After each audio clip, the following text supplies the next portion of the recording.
Hey guys, SoCal Val here. You are listening to the Hitting the Turnbuckle podcast.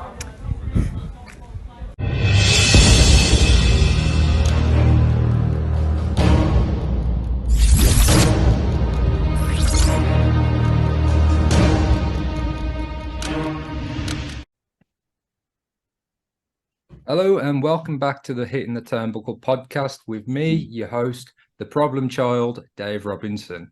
And today I'm joined by a very special guest, and it's a guest that I've been looking forward to speaking to for a while now. We're speaking to the promoter of BCCW, so that's Black Country Championship Wrestling, here where I am in the West Midlands. And we're going to get a different perspective on the world of wrestling. So first of all, Rob Campbell, RC Chaos, on-screen commissioner of the product as well. How are you doing, sir? Commissioner Chaos is in the building, baby. I'm loving life. How are you? Oh, I'm really good, mate. I'm really good. This has been in the works for, what, 2 or 3 months now, isn't it? Hasn't it? Yeah, but we're from the Black Country, so we're a little bit slower at times. And we get things done eventually, but, you know, it happens. People might need an interpreter for this one, or we might get some subtitles on if we fall into our yam. Yeah. Mine's a crossover from being a Brummie and a yam. There's like a crossbreed. I'm adopted by the Black Country, so who knows what type of accent comes your way. I'm a bit of an accent chameleon, so if I spend too long with somebody with an accent, I start picking them up and I start falling back into my old. I've moved out of Tipton now, where obviously you have your shows at Allen's Bar in Tipton. That's right. Which is a great venue, by the way. I've been to Allen's loads of times over the years, but the last show that I went to of yours back in June, Hard Times, that was the first time I've been to a wrestling event there. Yeah. And I thought it was phenomenal, mate. Yeah, I first wrestled back there probably like 2015, 2016. Yeah. And it wasn't as it is now. So it's had a complete revamp since COVID. You know, the Peaky Blinders sort of aesthetic to the bar. Yeah. How big it is from a darts perspective. I didn't realize like how big the bar was from a darts point of view. Yeah. So for us to fit in there on a Friday night every sort of 6 weeks in Tipton at the minute is incredible for us. Yeah, there's a couple of guys that have done really well on the dart scene. Scott Baker, a friend of mine, he's one of them, from Tipton born and bred, and yeah, he represents Allen's as well. So, as you say, there's a lot to pop in. Yeah, there's a lot of crossovers, isn't there, with darts fans and wrestling fans, and you know, there's Paul Nicholson used to come out to CM Punk's theme, was it? Okay, yeah. Yeah, I think that's actually a guy. I think it's Matt Cast, a guy that we're associated with as well. So yeah, darts and wrestling have got a lot of like similar grounds in some ways. Yeah, not quite rock and roll and wrestling, is it? But in the Black Country, it's the same thing. Is that what you're telling me? Darts and wrestling, yeah. Yeah, I love it. Cool, right, mate. We're going to start out just talking a bit about wrestling in general, and then we'll dive into BCCW, because I'm really interested to hear about how you became promoter and running shows essentially and dealing with talent. But first of all, mate, what do you make of wrestling in general, not just the UK, the general wrestling scene in 2023? Look, I'm like more of a historic fan. More than anything, I love going back and watching older stuff. Yeah. Whether it's, you know, that 92, even further back sometimes. I'm a WWF kid at heart, WWE, obviously these days. So in regards to the current product, I don't actually watch a lot of it. I catch up quite frequently on, you know, YouTube videos, or I get sent matches by people, or you know, I watch, you know, different things to keep me updated, I suppose. Yeah. But I genuinely think that wrestling in 2023 is in a massively healthier place than it was, you know, back end of lockdown to the way that it's grown across this country and the rest of the world to where we are now. So it feels, especially after being at Wembley on Sunday, like yourself, 81,000 wrestling fans in London, England. You know, that COVID, it just seems light years away that was ever going to happen. And for it to actually happen, go ahead and be as successful as it was, wrestling is in a healthy place. Yeah, sure. And as you say, 81,000, that was paying fans, and there's complimentary tickets as well and guests there. So we're probably looking around 85,000 people in that stadium on Sunday night. And Yeah, and there and could have been more. yeah, quite possibly. Yeah. I mean, the opportunities for wrestlers, people getting into wrestling, people that have been working on the independent scene for a long time now. I mean, every time I see posters, I see some of these guys like a Luna Blue. I see her on pretty much every show. So the opportunities are obviously there, and with wrestling going for this boom period, long may it continue. Absolutely, a Luna Blue, who we got recommended by Kian Fox, Yeah, the Sly Tactician, way back, not long after we started really, and we give her the opportunity. She come in and she's absolutely amazing, and all she does every time she's on a show is grow, and she gets better and better and better and better. And being down at New Wave at the minute, and training down there with those guys, it's just helping her so much. And that is that's what's. And I know they're setting something up in Stoke and in the West Midlands to an extent, but that's what's missing up and down the country. Those sort of avenues to produce even more and better talent. It's few and far between across the country. That's where a missing opportunity is in the UK. Well, I saw she was obviously wrestled on your show. I think it was Chantel Jordan. She wrestled. It was Millie McKenzie last time round. Millie McKenzie was the last one. Yeah, Chantel so Jordan. she She was wrestled scheduled to wrestle Chantel Jordan this time round, which we didn't release. It wasn't advertised. Yeah, but that's what was going to happen. However, Luna is going to be at New Wave on that particular evening. cool. So Chantel has a new opponent. Cool. Well, Chantel was obviously on the Rev Pro show as well on Saturday night. Yeah, which was again another blockbuster indie show across that weekend. What's your relationship with other UK promotions? Obviously, we're going a bit out of sequence here because I want to know how you started as a promoter. But have you got a good relationship with other promotions? There's certain promoters that you kind of not share talent, but you book similar talent. You've got a good relationship with.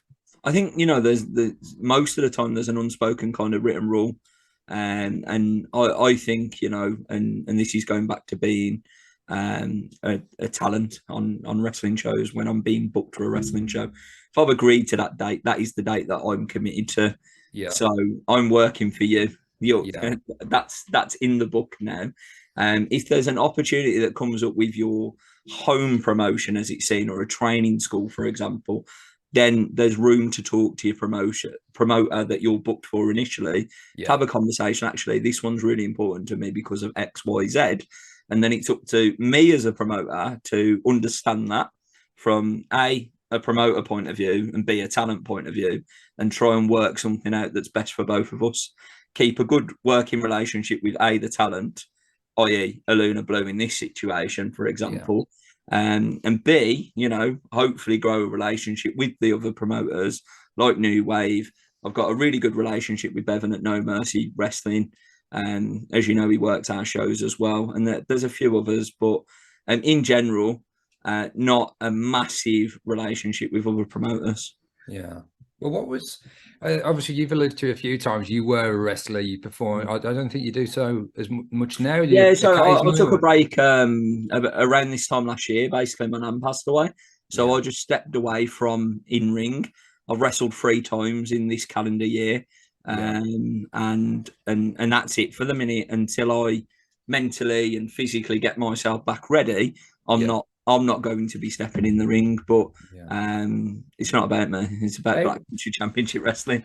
Well, how did you make the transition from? How did that situation come up? How did that?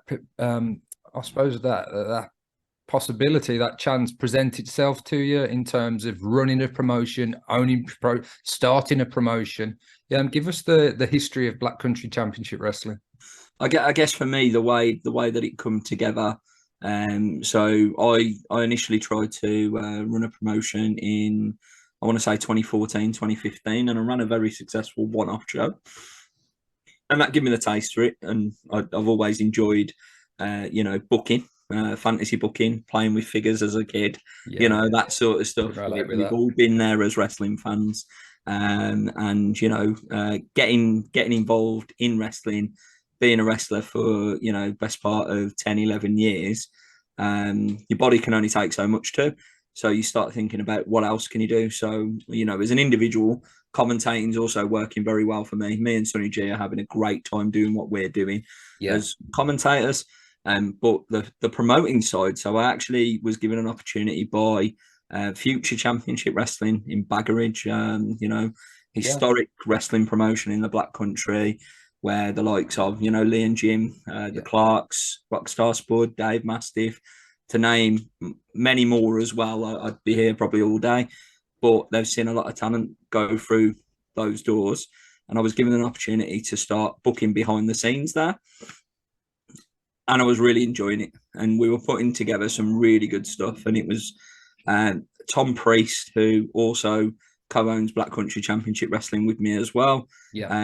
As well as two other people, who Craig, he does all our graphics, everything that you see, that is Craig. He produces absolutely everything.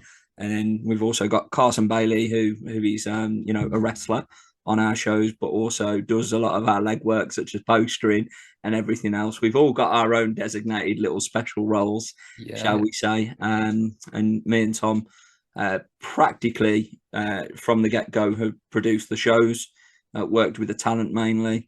And we were doing that for FCW. And the initial plan was actually to take FCW on the road. That didn't work out. It didn't happen. And in lockdown, I think this was like rule of six sort of days. We sort of sat round at a pub and we said, we got to do it on our own. And that was it. We, got other people involved, and we launched Black Country Championship Wrestling in October of 2021 now. And haven't looked back. That's great. And I suppose you, for having your defined roles, that's probably the best thing to do as well. Or knowing where your areas of expertise are and what your responsibilities are. Is that pretty much how it's worked out with the four of you? Yeah, without a doubt. I mean, we've been, even like me and Tom have opened up more to creative feedback and, talking through the shows and our plans more for our longer term sort of storylines that we want to tell as well across shows. So the four of us are collating a lot more on that side of things now as well. It's not just me and Tom. So it is pretty much a real team atmosphere and game now, where we're opening up to more ideas and trying it out on shows. What I noticed, there's a couple of takeaways really from the Hard Times event. One was the general production and presentation. I was really impressed with it. You have all your signs up and your marketing, and you had some people that I don't know if they sponsor you as well, but it looked a very, very professional setup, which is kind of across the board now with a lot of indie wrestling promotions. Like the Backyard type of days, they seem like it really in the distant past, and the overall show is so much more professional than I suppose I expected it to be professional, but it was even more professional than I anticipated. And the other thing I noticed is the amount of kids that were at your show. That was great for me to see all these youngsters getting into wrestling, and obviously wasn't the first time. A lot of them were there. They're going to every show. Is that something that you made a concerted effort to target? You wanted families and you wanted kids, or is it you just wanted to produce a product that appealed to everybody? Yeah, practically that. So give everyone a little bit of what they want, on the last one we had kind of a no disqualification type of street fight match. Believe it or not, the kids love that too. Especially in Tipton. But that caters, for a more of an adult audience 9 times out of 10. And then your continuation of storylines for the people that continue to, come to our product every 6 weeks, watch our shows, visit our websites, follow our social medias. They follow us, and we want to give them something that they enjoy, escape from reality, if you will, and enjoy wrestling for what it is. And I noticed as well, you obviously do a few things that make it a bit more financially accessible to families as well. A ticket generally £10, I think, but you do a 4 tickets for 32, 3 tickets for 25. And you also do a little VIP upgrade where the kids or anybody that upgrades their ticket, I suppose, gets a poster. They can get in the ring at the midway point of the show and have some photos with some of the talent. Which I know as a wrestling fan, and when I was a kid, meeting wrestlers. Even now, you know, it's a you know, honor for me to meet some wrestlers at times, that some particularly heroes of mine that I watched growing up. We met DDP last night on the podcast, and you know, it was, blew me away, really. So I know how much it means to kids to have that opportunity to step into a wrestling ring and meet some of the talent. So it does seem a very family friendly company, and as I say, doing things to help people's pocket as well. Yeah, very, very much so. And we set out from the beginning to do that, but it's not just about the atmosphere that we create on a show. It's about the atmosphere we create backstage as well. And we tend to invest in good people. And those good people want to do good things and put on a good show for like-minded people. And that follows through from backstage, out of the curtain, into the ring. And that's kind of our philosophy on our show and what we bring differently to the table. Yeah.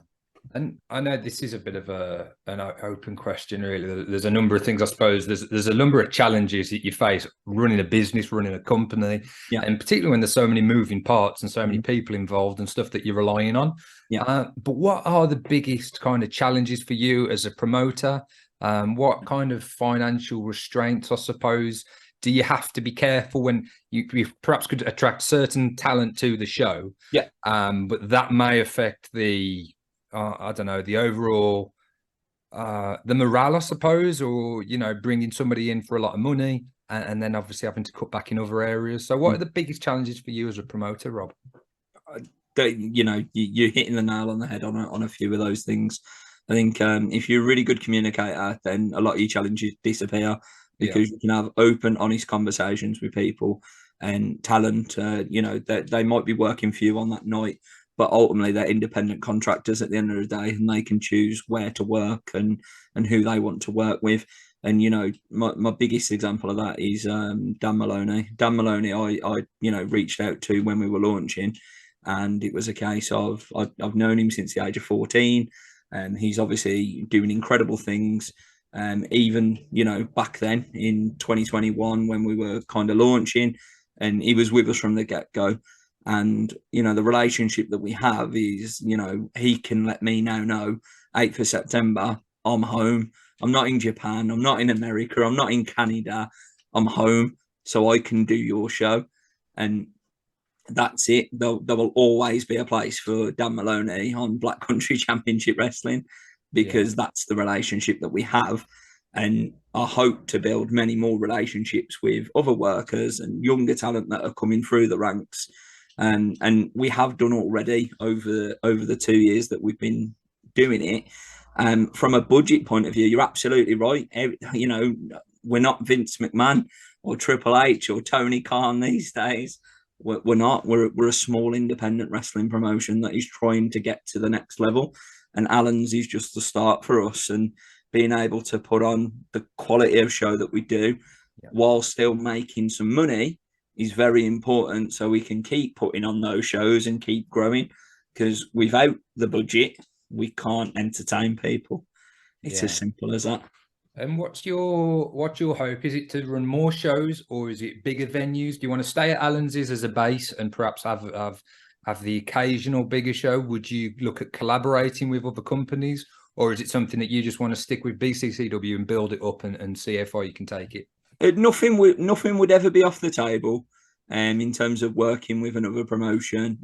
But ultimately, we believe our show is the best show that you will see for your money in the West Midlands, and we want to keep growing with that. You know, and that's our aim. So Allen's today, who knows tomorrow, sort of thing, and just keep growing in that direction and being able to give the right opportunities to people who are young, talented, hungry, good people that are going to put on a great show for the people that come and watch us. Awesome. And you touched on Dan Maloney there, someone else who was on the Rev Pro show on Saturday night, doing phenomenally well on the UK. He has been, as you say, for a long time. I think he's just signed or he's extended his relationship with New Japan, and he's become part of the Bullet Club. It's incredible. Yeah, it's absolutely awesome. And to see other guys as well, the likes of Pete Dunne, who's you know, in WWE, and he's a top star in WWE. Butch. Yeah, Butch. I don't like calling him Butch.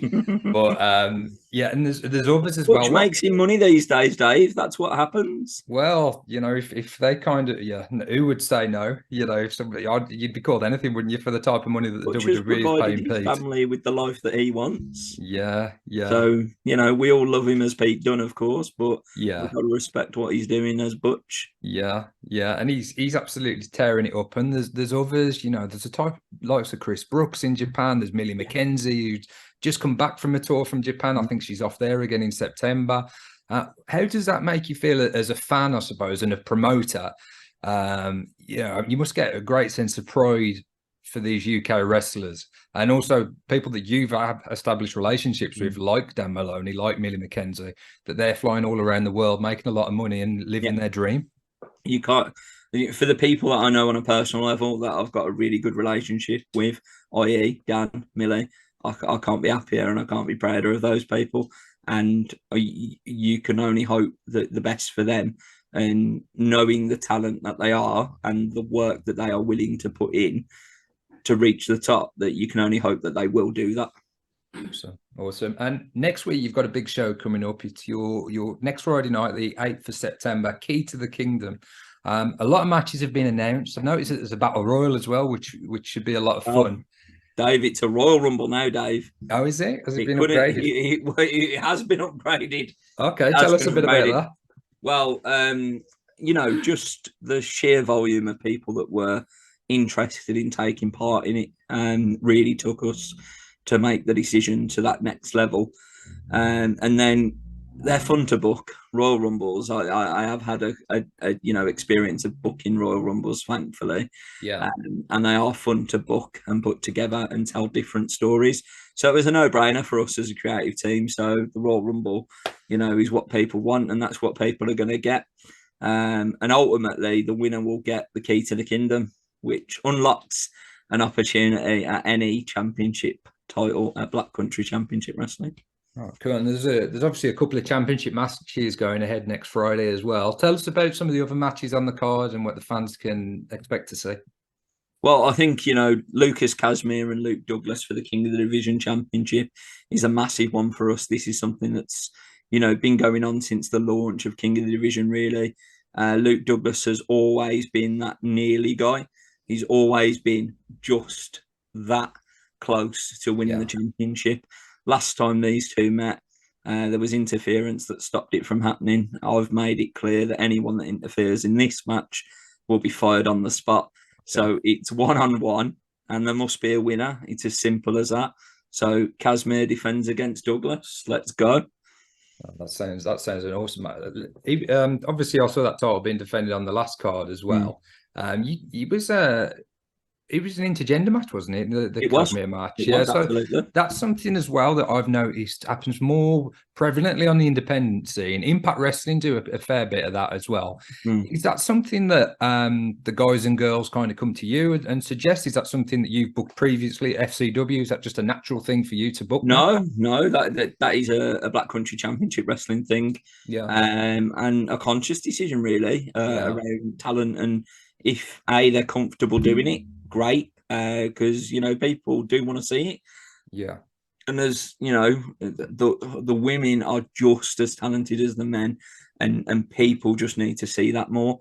And it's two wrestlers going against each other. It's as simple as that. It's not about male versus female. It's wrestler versus wrestler.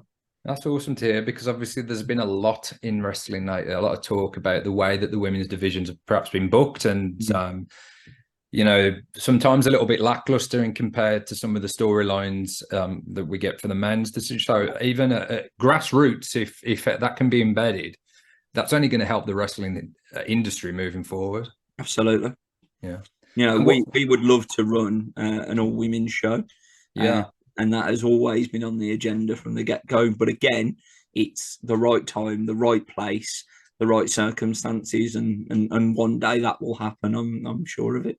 Yeah. And what other matches are on the card? There's a world the other title championship matches for the FCW, Black Country Championship Wrestling, Black Country Championship. Bit of a mouthful. So FCW closed their doors. Very special promotion to myself and a lot of other guys in the Black Country. Lee Hunter, the Clarks, Dan Maloney, you know, we all work there. Same with CJ Rawlins, who is our current champion. And the same is also said for his challenger, which is Joseph Connors. So these two are absolutely going to tear the house down. I've got no doubt in my mind on that whatsoever.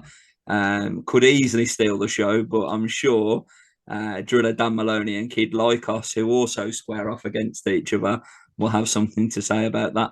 Yeah, well, it's going to be an incredible show. Are there still tickets available? Can people watch this come down on the night, or is it better to get So when's this going out, Dave? So this will be going out tomorrow, which will be Thursday. Yeah, so it'll be a week and a day out from the show. Still very limited. He's going to be very limited, because that's where we're at now. So the quicker you get them, the better.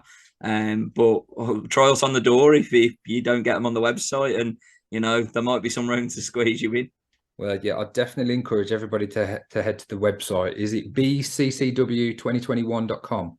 He's done his research. What a guy. Research, yeah. And one thing I noticed, and I think it's something you started at the last show, and I think it's a real kind of good thing to touch on, is the work you're doing with your local pantry. I take it that's a food bank that people can kind of come to the show, and if they've got any excess food in their cupboards, any tins, any bits and pieces, anything, and so you encourage them to bring them to the show, and then you have a collection, and you take it to the that's right. Yeah, so the Bed Maloney, Dan's mum, actually reached out to us about this. And spoke to Tom directly about it.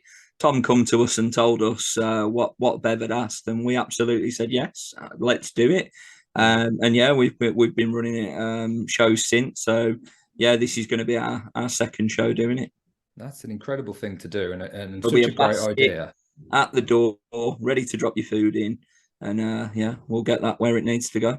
And that just shows, you know, how much of a family-orientated company you are, that not only you want to provide entertainment and good value and give people a good night out, and they can take the kids, they can take the nan and granddad, they can bring all the family. Yeah. But you're actually doing for other families as something for other families as well that perhaps can't attend the shows and haven't got that disposable income that they can spend on nights out. So that's a really nice touch, man. Last question for you, buddy, and I'll let you go.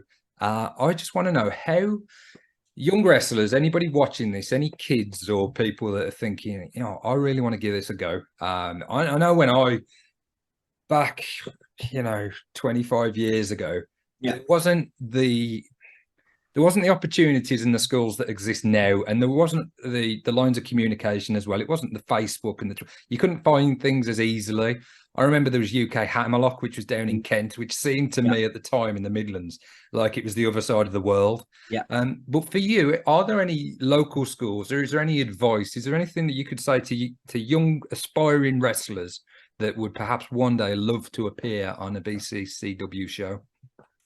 Yeah, I think, and you know, a lot, like you say, we're a very family orientated sort of business. And I think one thing that sticks with me is that you can be too young to start, but you can never be too old to start. So don't rush it. It will come when the time is right. Training schools will normally sort of take, you know, anyone sometimes from 14 onwards. Some training schools will take on younger. As long as the safety precautions are being taken with crash mats and everything else to protect the bumping of those young people, you know, then great. But if they're not, don't go to the training school. Don't rush it. Cool. Find a reputable school with a reputable trainer, and go and invest in it, because it will be worth it. Don't just turn up at your local gym and hope for the best. Yeah, well, I noticed your show as well is the wrestlers that you have on, and obviously that's a conscious decision with the guys that you're booking. Very, very accessible, very, you know, talking to the fans, and a lot of time for people after the show as well. So that perhaps that's a route that young aspiring wrestlers would go down. You know, there's a lot of people there, particularly BCCW, with a lot of experience, not only on the UK scene, but you know, as Dan Maloney's proving on the world scene. There you go. And you know, Joseph Connors has been there. Kean Kelly's up and down. Lee Hunter's up and down the country. You know, this kid Lycos, he's well travelled. He pops up everywhere, doesn't he? You know, he's here, there, and everywhere. Millie McKenzie, the same as you've mentioned. Yeah. These are the people that we want on our show, and then we want to give the local talent as well as some other further out of field, Wales local talent, up north local talent, down south local talent, and we can be the hub in the Midlands for that. Oh, sounds awesome. Rob, I'm going to put you on the spot, and you might have to go back into RC Chaos commentary mode here. Big show coming up next Friday. I'm going to hand the floor to yourself. Sell the show, mate. Tell people what they can expect and why they should be checking out BCCW next Friday. Well, we've already talked about most of the matches that are on. So the names that I've mentioned are, you know, worth the entry price alone. The entertainment that you're going to get in general is going to be fantastic. We've also got Chantal Jordan in action that we haven't really mentioned. And again, she's a phenomenal talent that is up and down the country week in, week out. But that Royal Rumble is going to be something crazy, unpredictable. And we have a tagline at BCCW where we feel anything can happen. And trust me, Dave, anything will happen at BCCW in that Royal Rumble. Could be some big surprises then in that Rumble match. And is that going on first, the Rumble, or is that later on in the card? That will be our main event. Main event. Yeah. So, okay, such a stat card prior to that, and then a Royal Rumble is always a lot of fun. 30 people. If you're promising us surprises as well, Rob, this sounds like one hell of a show next Friday. And Commissioner Chaos guarantees you surprises. Yeah. Oh, awesome. Awesome. Well, I'll be there, buddy. It'd be great to catch up with you in person. Yeah, I just want to thank you for coming on the show and talking to me about and talking to our audience about BCCW and the UK scene. I think it's been really interesting and people will love to hear from it. And we'd love to get you back on one day, matey. Yeah, I think, you know, to sum it up, Dave, when it comes to the UK wrestling scene and Key to the Kingdom, is the heat is on. Awesome. Everyone, you've been watching the Hitting the Turnbuckle podcast with me, Problem Child Dave Robinson, and RC Chaos, Mr. Rob Campbell. Rob, thanks again for your time. No, thank you. Thanks for having me on. No problem, mate. Buckle down and stay safe. Stop recording.